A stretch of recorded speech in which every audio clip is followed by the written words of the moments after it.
I wanted to costume this play because I think the mix of 1950s and modern clothing is going to look really interesting on the stage.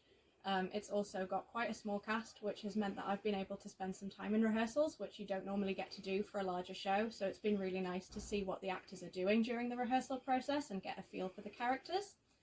Our wardrobe department has got some really lovely vintage costume pieces, but the main challenge with costuming for period is finding clothes that are both suitable and also fit the actors.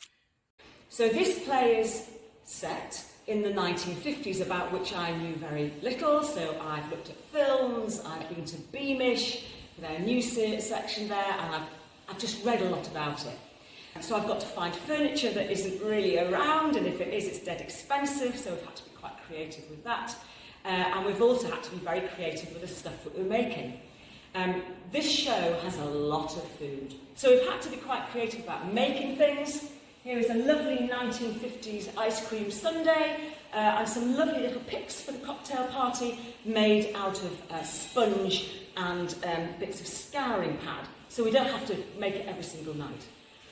Some of the other bits have been a bit more complicated. There's a full dinner of chops and gravy and mashed potato, and for your information, what we're using for that is pumpernickel in vegetable bisto, and that pumpernickel bread will stay solid for a good 2 hours. The most worrying thing that we've yet to sort out for me for this play is the magic sink. So about every 3 minutes somebody empties a teacup, a teapot, a cocktail glass, a dinner plate, a gravy boat into a kitchen sink. I don't know how this is going to work.